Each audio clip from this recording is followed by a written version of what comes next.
What up, everybody? Welcome back to Zero Point Reviews with Kevin and Jeff. We are talking about the good, the bad, and the ugly of 1985's Real Genius. Meet Chris Knight, the Einstein of the 80s. What are you doing out there? Floating, sir? His IQ is higher than most people can count. Have you ever seen a body like this before in your life? She happens to be my daughter. Well, then I guess you have. When they steal his pet project, he turns getting even into a science. Roger. Real Genius. Rated PG. Now playing at a theater near you. That is right. We're talking the Val Kilmer comedy from 1985. Kevin, was this your first time checking this bad boy out? It was. Like I've seen. You ready to kill me? Very much so. Yeah. You're a masochist, dude. Like, I thought this was your first time too.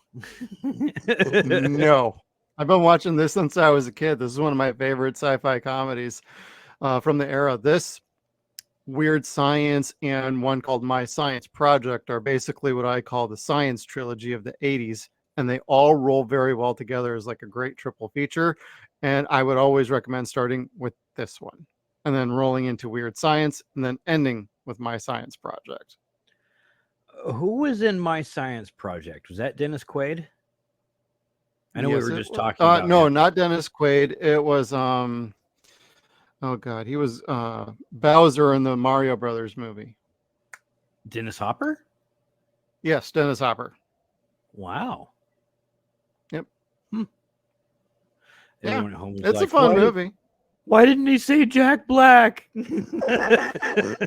Oh, it's a pretty interesting one. They rate a science. They have to do a science project for class. They end up going to an Air Force base with decommissioned airplanes, and they rip out an alien technology piece, and it is mass chaos from there. That's cool. Yeah, this one is not so science fiction driven. Like if you want to mess with my trilogy, you could always do like My Science Project next, and then hit Weird Science, because Weird Science is probably one of the better ones by comparison to those two. But I got a soft spot in my heart for all three of these bad boys, and I think Val Kilmer's great in this one. But you know, since I've been watching it for years, and I saw it like on VHS tape many years ago, I still have it. Still have my DVD. I bought the 4K Bluray when they finally got around to giving it a good transfer. Thank you, Sony. It is appreciated. Your cover art is a little to be desired, but it looks fantastic, and I love that copy. But so, Kevin, this was your first time watching it. Why don't you kick us off with the good? With the good. So the good, as always, with any of these type of films, we'll say, is Val Kilmer. You can never go wrong with Val Kilmer, baby. Early Young Val Kilmer to boot. stud Val Kilmer. Yeah, this was before The Doors, right? I think so. I thought that was like 86, 87? Maybe Yeah. 87. But like you just kind of knew he was going places. He was fun to watch, and he was different than the other actors of his age. Like he really was. People like he and Robert Downey Jr., they stuck out quite a bit from everyone else of their peer group. And who was also in Weird Science, Robert Downey Jr. So stay tuned, everybody. It's true. God help me. I was just thinking of Back to School. That would have been a dope one too. Yep. His stupid ass character that he plays in that. But yeah. Anyway, this isn't a bad movie at all. I didn't dislike this movie. I suffer from not having seen it in the 80s. I think if I would have seen this as a kid like you did and grown up with it, I would have an endearing emotion to it. I guess kind of the same way I do to Weird Science. Because for a Weird Science, I don't like John Hughes at all. Like when he died, everyone's like, "Oh my god!" I'm like, "Fuck him." But I really do like Weird Science and Dutch. I'm not that insensitive. But this was fun. Not on this episode anyway. Not on this episode. This is the family episode.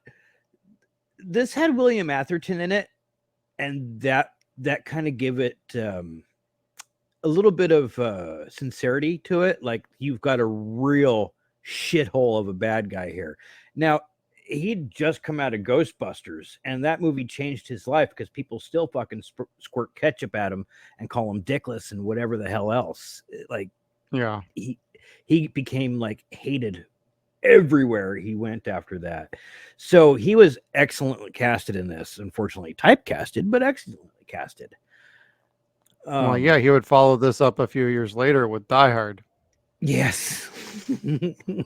He certainly has a knack for playing slime balls. Bitch. Asshole. Asshole.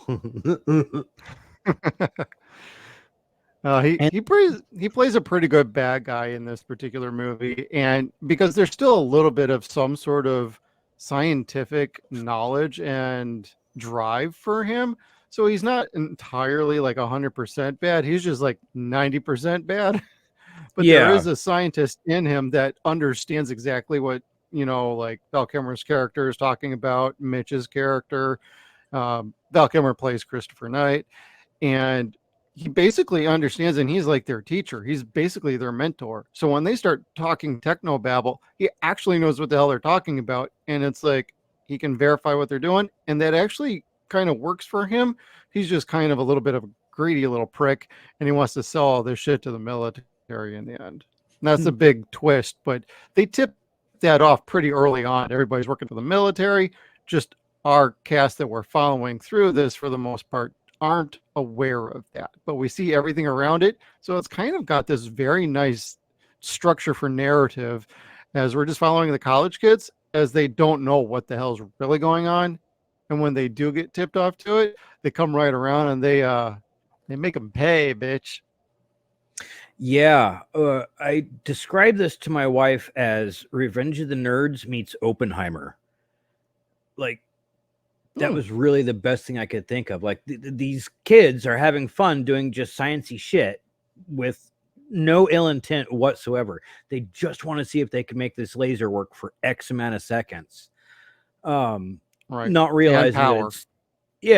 Not realizing that its weapon applications are unlimited. I just zero. Thank you, Laszlo, for confirming that for everybody late in the movie. Laszlo. Do I have a picture of Laszlo here? I think I do. Creepy bastard. I snapped a picture at this at the very beginning, not realizing what it was. Just like, it looks like something I should take a picture of. And they didn't come back to it for a little while. Everybody. Is that who that is? Uncle Rico from Napoleon Dynamite. He also was in the TV show The Pretender. He was in he's been in quite a few things, but you don't recognize him because he's actually got hair. Harsh. Yeah, Kevin. Grow that shit out. I'm trying. Goddamn minoxidil. Looks like it starts with grabbing a bag of Burger King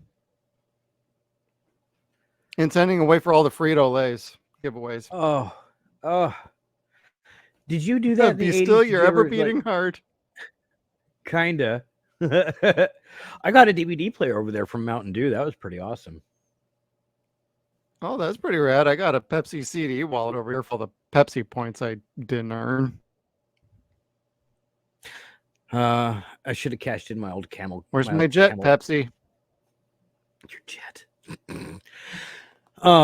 I did love the end where he gets married. Laszlo gets married to the lady that's been looking for the smartest man in the world.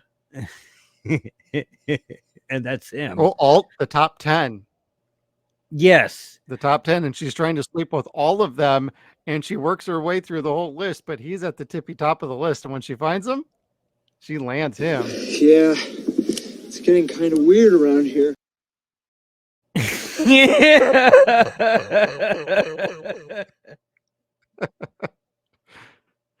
That's at the point where he's actually a lot more social and outgoing and ready to embrace the world.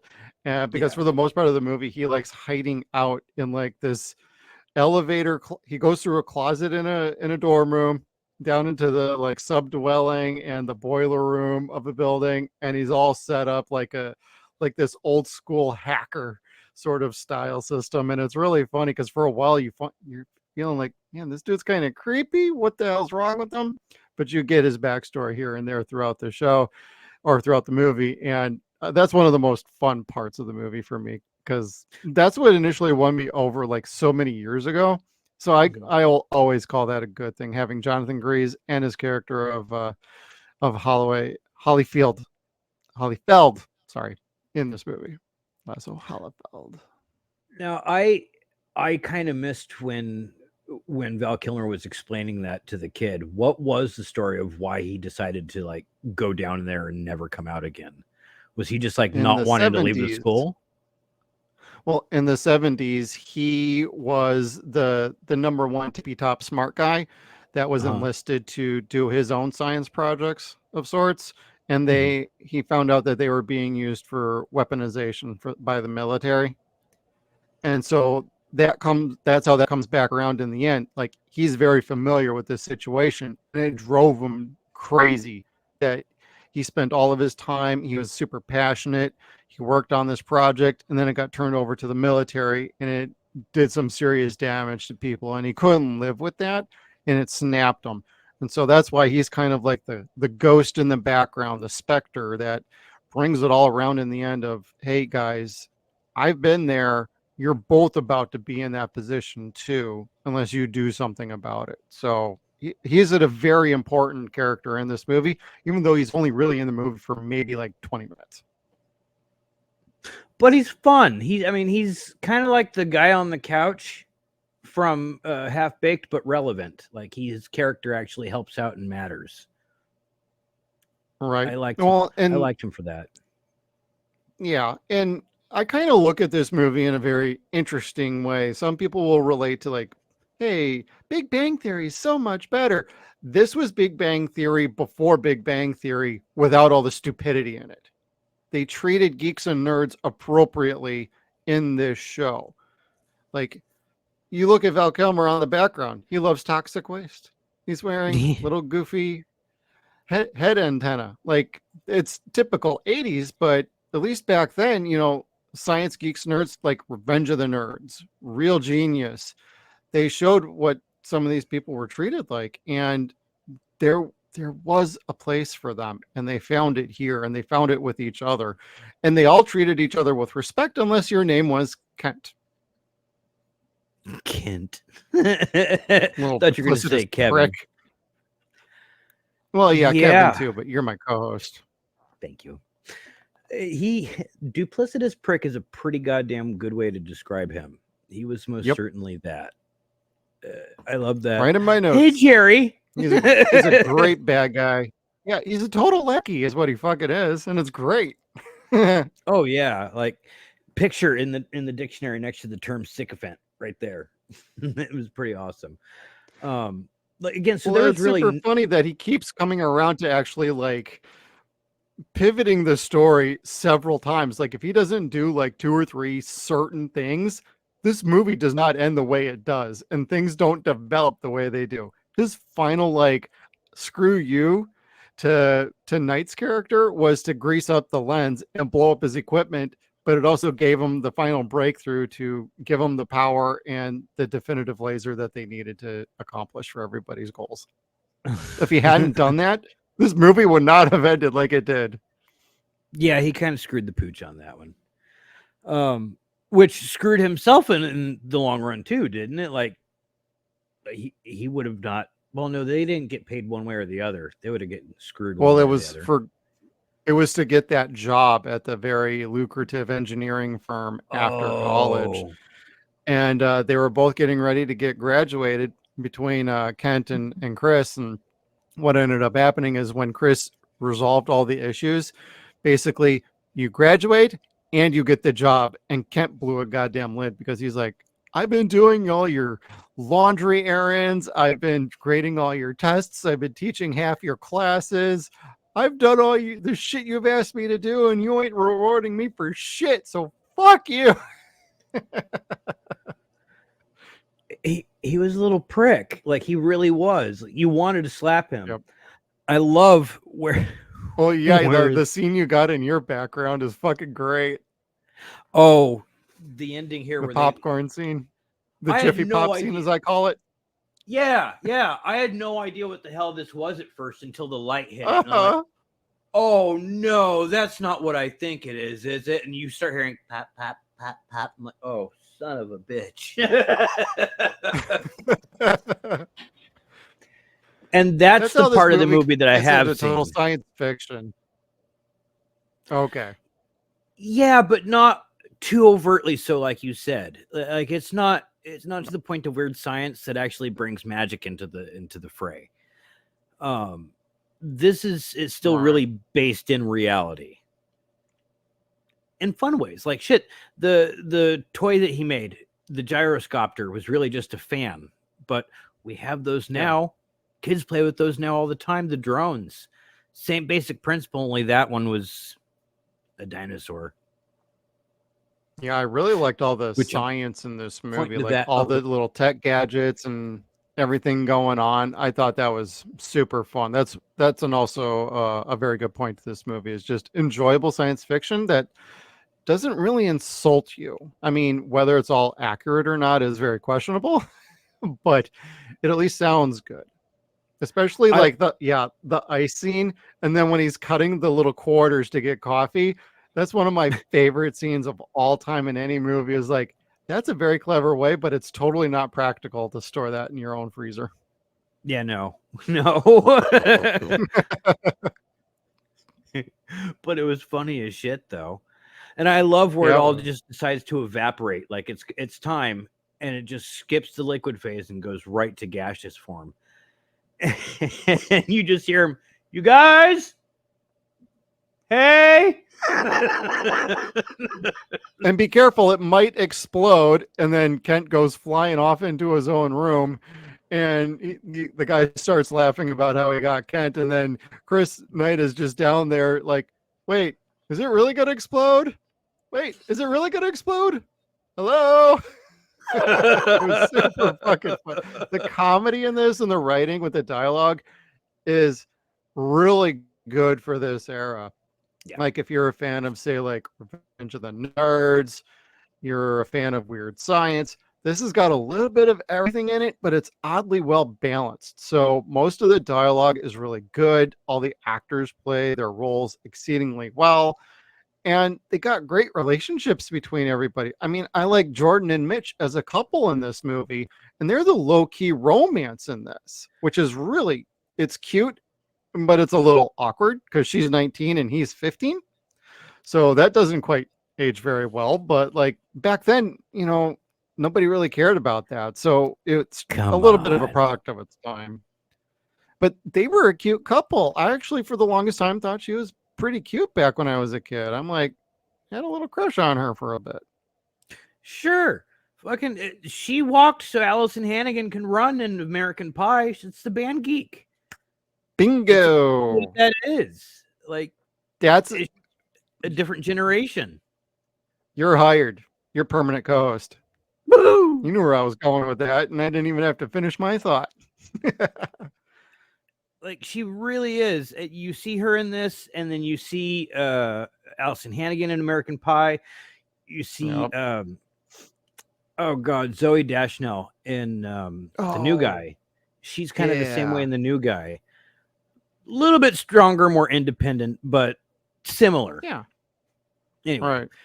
But it comes from this woman here, this Jordan character, and she did it really well. Oh, yeah. And she was Kevin, cute. I do have to ask you one question real quick before we continue. All do you have standards? Can you hammer a 6-inch spike through a board with your penis? Not right now. A girl's got to have her standards. Buy me a couple drinks, say some nurturing things. And maybe.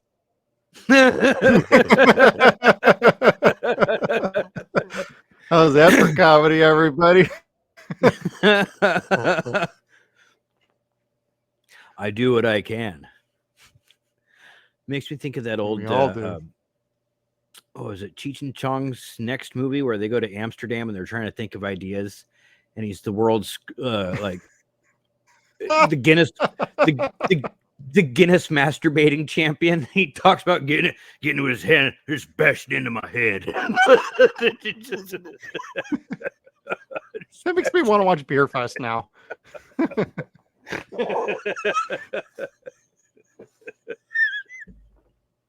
I fucking love doing this show with you, dude. I'm not sure which 0 point number that is for this evening, but we're having fun with it. Fuck it. Goddamn right. Yeah, like there's a lot of good to this movie. Did you have any other points? I mean, we've been hitting quite a few of them, but you got any other ones before we head on off to the bed, or are you ready to transition? Well, we're probably ready to transition. So let's see here. Let's do it. The bad. bad. Bum, bum, bum, bum. The movie's only as good as its bad guy, and we had 2. So I'm not sure. Technically 3. Is the military Ed the other Lauder bad in the guy? military. Yeah, Okay. the military guy is, yeah. Fair enough. Because they're the straights. They're the man. Adults. Well, they're the ones with the purse strings and pulling the everybody's cords to get their gains. Which is fair. That's what they're supposed to do. It's Jerry. Military. Jerry's the one that lied to everybody. Yeah, Jerry. And Kent, he's just a prick because he's not getting what Jerry told him he was going to get. It goes from God to Jerry to me.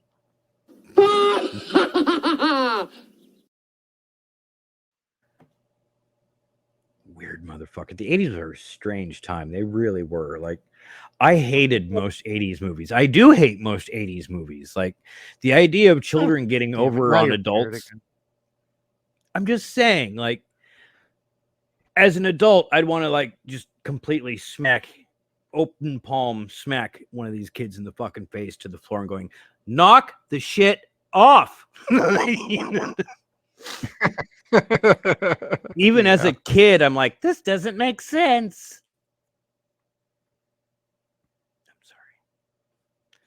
I mean, that's what we grew up with. I mean, that's just the way it was. But it all came down to, did it have charm? Was it entertaining on any level? And most of the time, the answer was yes, even the really bad ones. That's the difference between movies now and then. Now, when they're just bad, they're just straight bad. They don't even have a charm to them. They don't have any couple of characters that you can be related. They can be relatable to you. So it's losing a lot. Like this movie, there's at least something in this movie you can attach to and be like, I enjoyed watching this movie. Whether you like it or love it, that's totally debatable. Whether it's really accurate, totally debatable. But did you at least have a fun time watching it? If your answer is yes, there you go. Yeah, some of the acting, Kent, I didn't think was like the best actor in this one. I think everybody kind of ran circles around him, but he also might have been directed to be that way. I haven't seen this guy in like anything else, so I don't know. Okay, so my problem in that regard was with this. I don't think every actor knew the definition of every word that they were saying in the script because they were not using the word appropriately. And the director was quoted for saying that they really wanted to embrace science and they got science teachers in there and they looked things up to make sure that they're using the right technical terms. Well, that's great that you guys did on the writing end. Did the actors learn how to fucking say that shit? Because they weren't saying a lot of it right. Or it sounded uncomfortable when they were giving some of their lines. Yeah. It wasn't so much that you're like, okay, someone call Ed Wood, the prank's over. No, it was here and there, and it was only with certain people, Jordan. But I don't know. I noticed it. It was enough to make me put it down in the bad section, like people were uncomfortable with their lines. Yeah, I can see that. But I don't know. That level of science that they used was still, it's still not bad. Whether they were saying it right or not is not it's not a deal breaker for me. I didn't dislike this movie by any means. I'm just giving technical things like, well, what did happen? Okay. So looking back at my list, one thing that could have shaved off a little bit of time, because this is about what, an hour and 50 minutes. Ish. You Yeah. I mean, it does run a little long. It's hard to. There are a couple places where you could trim and cut some stuff out, but what were you thinking? You clearly have a line of thought here. you could shave minutes off of this movie. Montages, baby. I love me a good montage, but this movie's got like 5 or 6 of them. There's I your think you could actually take out a bit of the opening. Actually, like you could cut out the whole military thing and just get oh straight sure to the science fair, and you automatically lose like about 6 minutes that way. yeah. I although I gotta say I did like that opening commercial where the guy gets nuked from space. That was Well, cool. you could easily like put that later in there. The one of the things I liked, and I really wanted to get a clip for this, but all my home video is back home in Arizona, and I couldn't make a clip of this. And I was trying to watch this. I rented this off of like YouTube because Amazon's not working on my computer here for some reason for Amazon Video. And one of the little lines when they're talking with the military at their little conference table is, they were talking about how they like the commercial, but there wasn't enough hot chicks in it. And I freaking love that line. Roy, what did you think? Not enough hot chicks in it? I wanted to play that here. And so I like it, but they could easily cut out that opening and make you wonder exactly what's going on until you're ready to introduce the military. Because the military liaison that's with what's his name? Jerry. He's usually in civilian clothes until the very end. Yes. After that opening, usually in TV clothes, it would make you wonder, oh, he's just typical government. Then later on, you figure out he's actually military. So, and Jerry's what fucking else? his daughter. Nail that thing, hammer, Bo.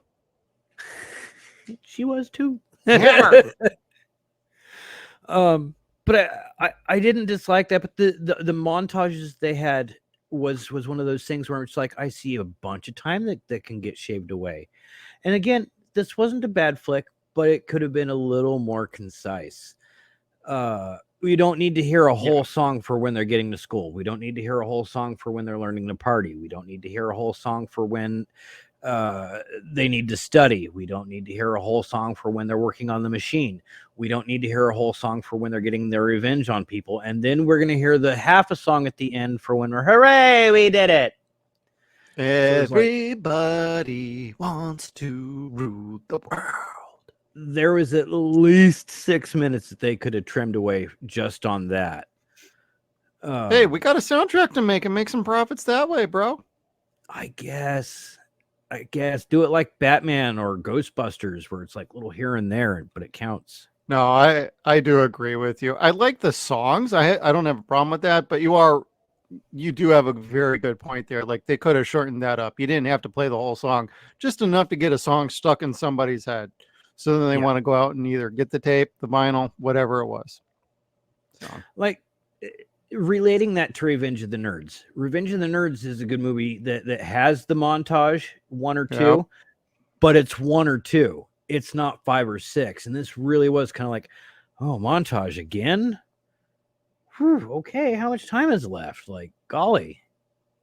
30 minutes. Oh, and when they did do the montage, they actually did it very well. Like when they were finally getting revenge on Kent, they took apart his car. And then they were finally going after Professor Jerry. I mean, that was great. That was some good stuff right there. So it's like they could have actually used that a couple more times in the movie, and it wouldn't have hurt at all. It actually would have given it a little bit more zest. I think so. A little bit more fun, prankishness. That's not it. Although that mustache. Okay, so I didn't think that's the worst mustache ever. I had a better one in high school. Yeah, right. Like I didn't think he looked that horrible or that young until they put the mustache on him, and it's kind of like, yeah, is he in transition? Oh, don't misgender him, Kevin. God damn it. It just kind of looked that way. Well, yeah, when he's got his own little laugh fest from the clip I played earlier, I actually cut that out because the audio wasn't very good for that section. I kept crackling, and I'm like, eh. It happens. Well, I got one thing for the bad, and it's somebody was in this movie and they weren't in it for like literally long at all, and that person would later go on to be an Academy Award winner. You know who I'm talking about, Kevin? No. Next to the guy in the mustache, Tom Hanks, yo. Is that Tom? Uncredited role, 1985. Huh? That's Tom. I would have guessed So- Goot. Nope, that's Tom Hanks. That's the best like freeze grab I could get because I don't have my Blu-ray here. So Wow. That's cool. yep, he could have had. They could have made him a little science geek somewhere in the background, but between this and doing like the Bachelor Party and a couple other like hokey 80s comedy movies and Bosom Buddies, yeah, he was young and he was coming up. Oh God, he was hysterical back then. I loved him when he would host SNL. Like he and John Lovitz were Yeah, back in the hysterical. 80s, I was a total fan of Tom Hanks. Not so much these days, but No, for different reasons. And he's I like it. yeah. I like him as a person. Like I've met him a couple times, and he and his family are very nice people. So I can't say a bad word about him. But No, I think you could choose some better movies these days. Is kind of what I'm Yes. getting yes, at. yes, a lot. But how do you top Forrest Gump? Well, how do you top like Philadelphia? How do you top Apollo? What was it, 13?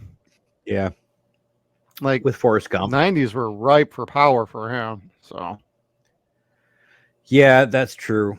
I think it was the 20th anniversary of Saturday Night Live. People were asking him in the Q&A from the Yep. crowd what he does with all of his Oscars, and he's got them lined up in the garage. So when he comes home at night, it lights up everything with the car. that's funny. Like that's fucking awesome. But Yeah, that was a little known fact for people. Like some people might know that already, but I thought I'd just bring it up here as a fun little tidbit and throw it in the bad section because they didn't give him a role. And back then, he probably should have had at least a few words other than a "oh, you bought me." Eh. he was already winning like talent shows and shit like that for stand up at that point, wasn't he? And Bosom Buddies I was think huge so. in 83. Yeah, I like thought- he was moving up the ladder. So I thought it was huge. I still fucking like that show. I still think it's funny. I liked him in Bosom Buddies. That was my first experience with Tom Hanks. And to be honest, my first experience with Val Kilmer was this movie. It wasn't Top Gun. Mine was Top Gun, unfortunately. No. Top I Gun mean, and I saw Willow. both, but I saw this movie first before I saw Top Gun. God, maybe I just don't like Val Kilmer. What do you think of him as Batman? Fucking hated that movie. I hated that goddamn movie more than anything. Well, yeah, I'm not a fan of the movie either, but I at least thought He- he was a decent Batman. And I wouldn't he say smiled. a decent Bruce Wayne, He but smiled. he was a decent Batman. No, he smiled. Well, he's not my favorite. I said decent. No, they made him smile. Yeah. And the car. I Chicks dig disagree the with car. you. It's like, you suck. Did you see George Clooney? Yes. And I hated that one worst of all. Like, Okay. it was, So at least it we was agree the on pit. something there. yes, Clooney was the worst. Kilmer's not the worst. Clooney's the worst. I won't watch Robert Pattinson. I hope he did really well. But I've seen the worst, and I don't want to see anything that could be worse than that. Yeah, don't watch Cape Crusader then. I like Cape Crusader. It's pretty good so far. And I haven't So seen you what you're say. talking about with him using a gun. I did see the gender swapped penguin, and it was better than I was expecting it to be. I'm not on board with that. There's plenty of other female villains in the Rogue Gallery, but that's for a different podcast. This is Real Genius, Kevin. Where's your pointing now? I'm going to 0 point because I wish they would have fucking done that. They would have added some dope legitimacy to doing that. It would make that character really fucking anyway. Hi, this film. Well, not near that said, Kevin, let's hit the ugly. the ugly. Okay, so I gotta find it back here.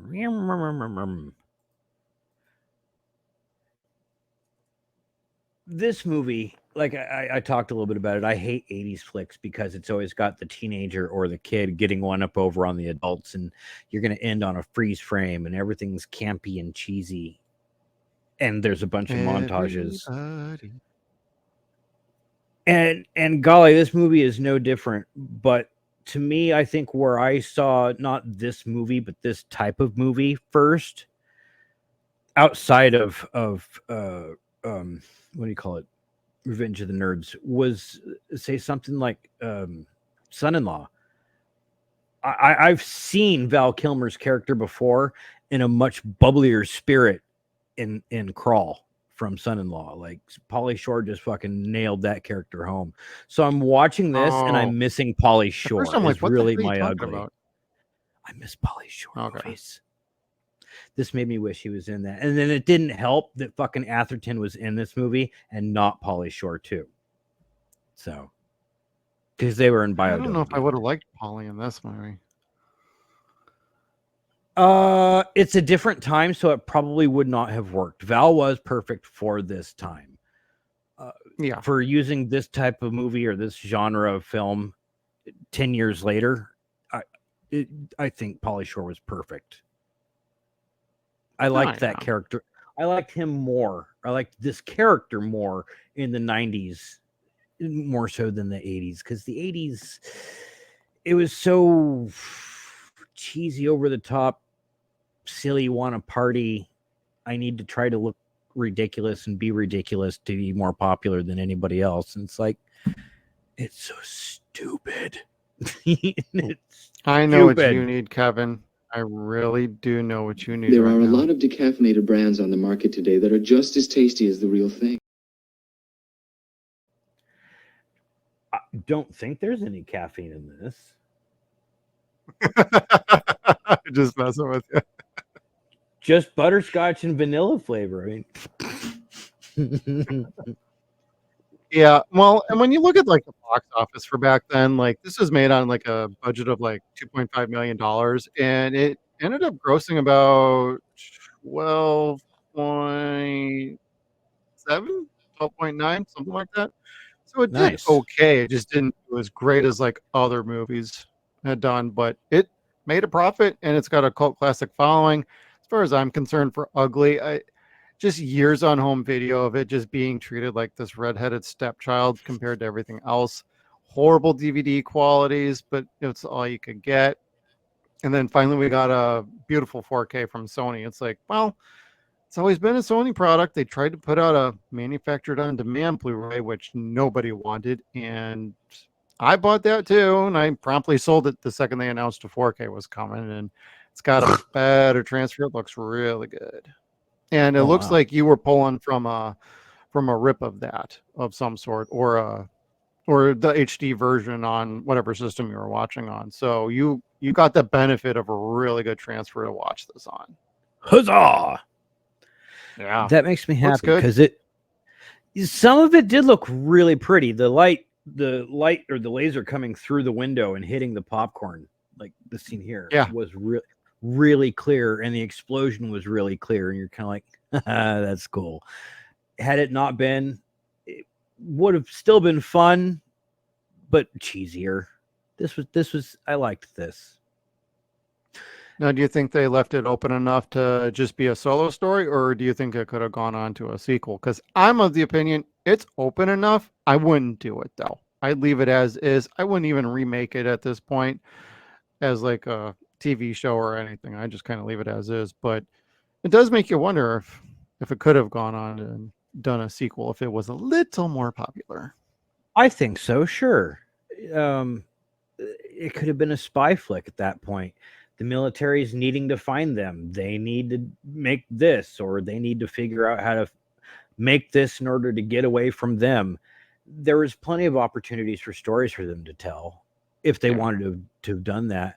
But at this point in time, Hollywood wasn't really interested in doing things like that, were they? No, I mean, Not terribly. I mean, I sequels back then, they had to be earned. That's why we never got like something like A Golden Child Part 2 or Trading Places Part 2 or anything like that. So, I mean, when you're talking like Beverly Hills Cop, hey, we're making nearly $100 million. I mean, no, these days you hear $100 million and I was like, overall, like that's a bomb. Back then, you well, hear $100 million and that shit was like money. That was something they looked at and they're like, all right, Beverly Hills Cop 2 is going to get made. Same thing with like Star Wars. Like clearly, this is bringing in the cash, so let's keep it rolling. Conan the Barbarian, all of that stuff. It made so much money, it's hard to say no to that. Back then, Teen Wolf something like too. this earning just like 12, $13 million is like, it made a profit, but it didn't make as much as they would have liked. I don't know. I mean, yes, it is a little bland. When I say bland, I mean it's more realistic. It's grounded in reality. It doesn't have that fantastic essence to it, but it doesn't take away from its enjoyment factor. And I don't get why it doesn't get that respect. I see why it's revered, why people enjoy it when they watch it, but I don't see why it wasn't more appreciated at the time. I don't know. I have a feeling it's a little more of people gravitated more towards like the really wacky ones, like weird science that are just so completely out there that that's what people kind of pulled more to than anything, because weird science pretty much it's kind of borderline between cult classic and classic, because it ended up getting a TV show as well later on in time, like in the late 90s or mid 90s, mid 90s on USA channel. So it had a little bit more of a built-in success and franchise base, and this one it didn't get to that level, and that's just too bad, because I mean, you're talking about how realistic this was, and the only one that was kind of comparable at this time to it was probably War Games with Matthew Broderick. And I I've I like the movie, but I'm not the biggest fan of it. I have it in my collection, but I'll probably only watch it like when I'm really in a mood to watch somewhat okay Matthew Broderick. Not a fan of his, but that movie was always kind of a fun one. Also like Flight of the Navigator. But when you bring up realism, and I'm looking at this particular scene, it's reminding me that there are some logic problems in this movie, and they are a bit ugly. So if you're any sort of nitpicky about details, you're gonna focus in on that. Now, if you're more like you don't mind like little details being like this, that, or the other, being a little wonky, like them breaking into a military base was completely stupid. Never should have happened, but it's Hollywood. It's an 80s movie. Clearly, kids can go wherever they want when all the parents are asleep. So, Yes. Yeah. so And the there's some teachers are issues taking in a the shit. movie. And to be completely constructive criticism, like there are some issues with the script, and as in regards to logic now, as far as like science fact checking, I'd tell you to go check out other YouTube videos that totally break down the science on this. I've watched one like years ago, but I know there's probably more newer ones. I would highly recommend going to seek those out. So, But I'm not the science guy. you and I both grew up with Stan Lee comics where the science worked because they said it worked. Now, Yeah. in real And in life, this movie, it works as they wanted to. Yeah. yeah, in real life, getting bit by a radioactive spider would kill you if the spider was even able to live that fucking long. Gamma radiation would destroy you. You're not going to get superpowers from anything. So I want gamma ray powers. Yeah, so it's not like reading your comic books and, oh, I know about this term because it's in a comic book. Well, you know the word, but not what it means. They were using the word and the definition properly. But like I said, not all the actors just really knew what they were talking about. Right. And it kind of made me giggle, not intentionally. It was a little ironic. Don't you think? It was like rain. So, but no, this was a good time. There wasn't a lot of ugly to it, to be perfectly honest. I can't say there was anything ugly. It's not a bad flick. This is one of those movies. It just depends on how nitpicky you get. And there was no reason to be nitpicky with it. If you know you're watching an 80s flick and realize that that's just generally the stereotypical genre, the teenagers are going to get one over on the adults. Like they're going to break into a fucking military compound and not get shot. Then you can survive this flick. Like you can have fun with it. It's like we've said about the movies on Mystery Science Theater. Just because a movie is cheesy doesn't make it bad. This movie had a lot of sincerity to it. They were trying to make a good movie. I think they did make a good movie. They didn't have as experienced actors that they might have wanted. They didn't have the biggest budget as they might have wanted. They had a great story. They had a good cast for what they had. And there's really nothing to turn your nose up at it. This isn't my thing, but this is something where if I see it on DVD, I just might be like, oh, shit, why not? This was fun. Yeah, that's cool. Now, what would you rate this on a 10-point scale, Kevin?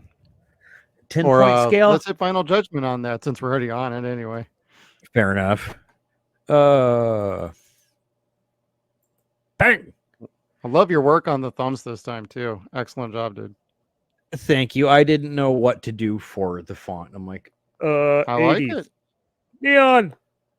What color's not offensive? Blue.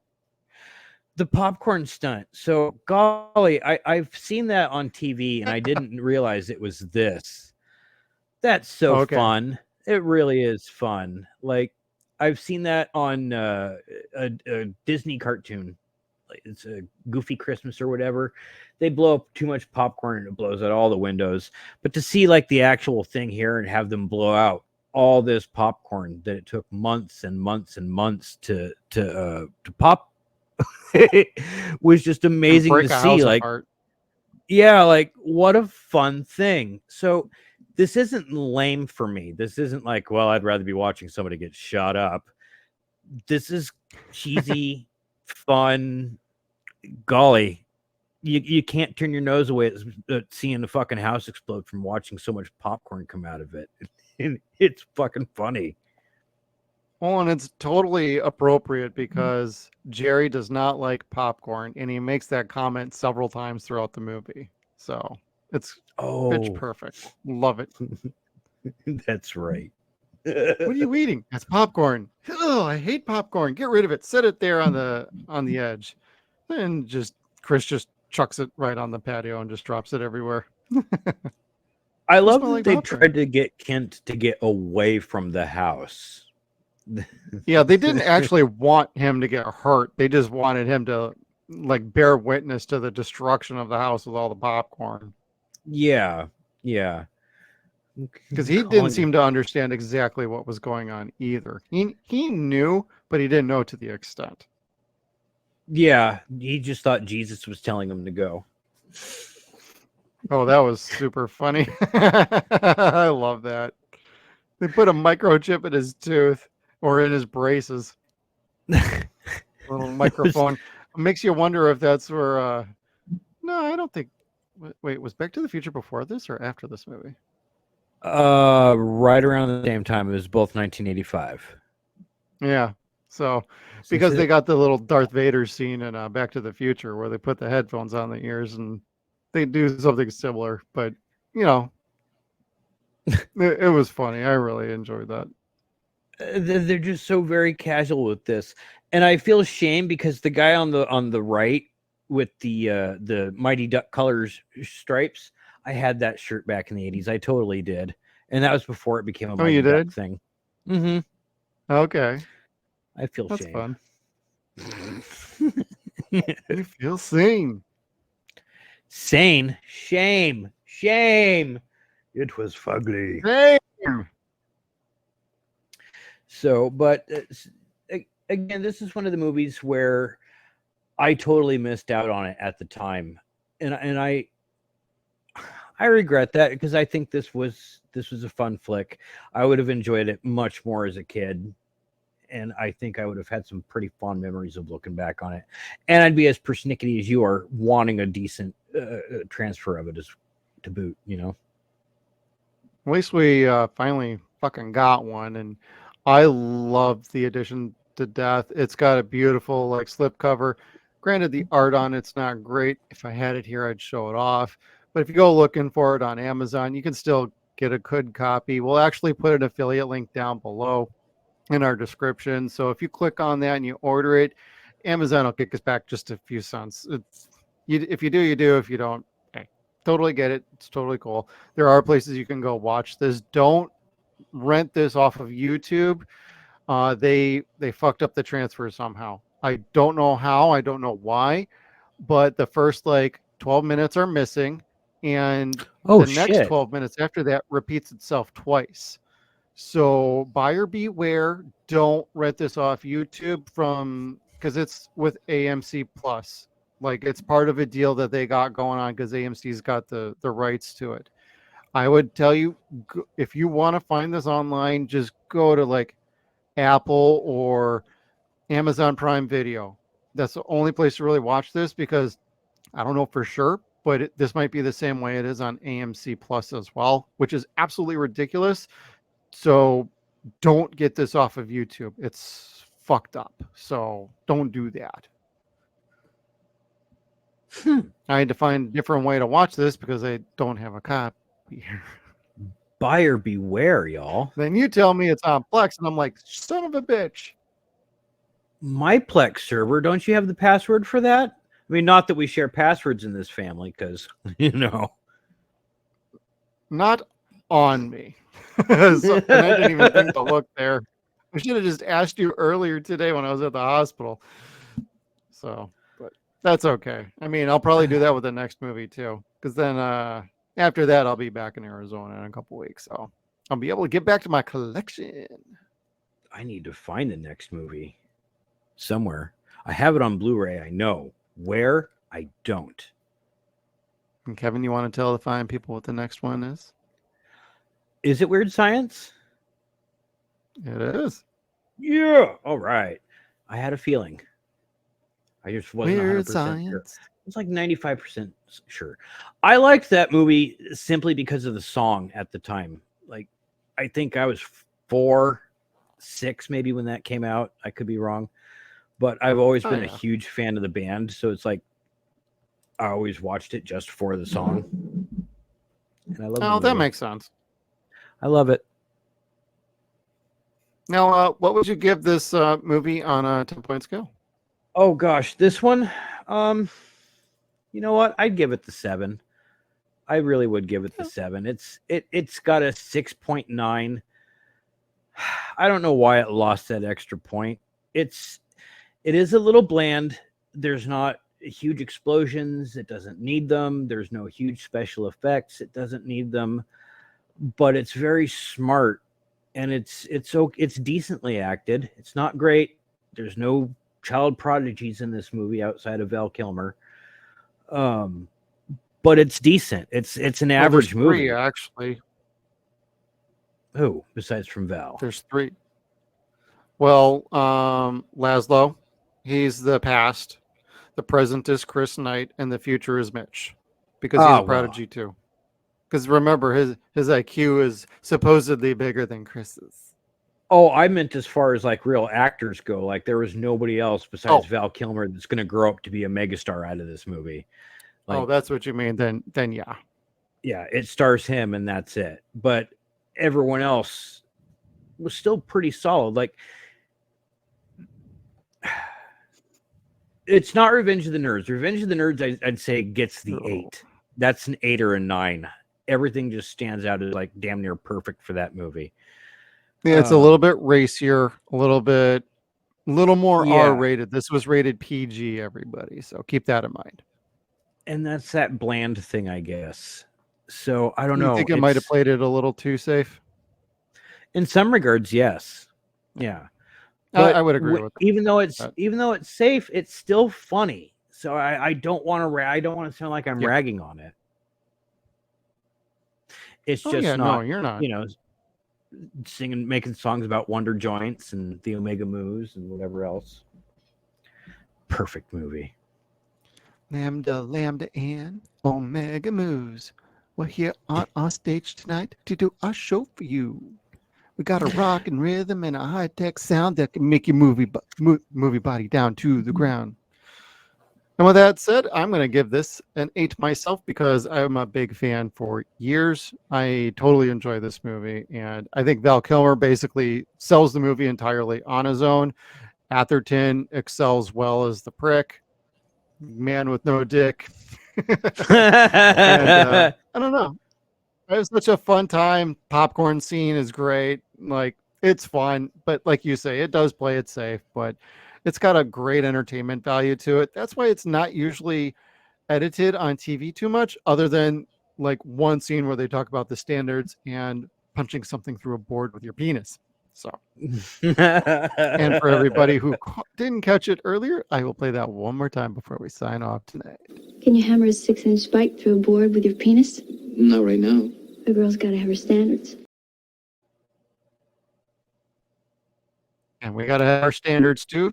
So next week, we're going to be doing weird science.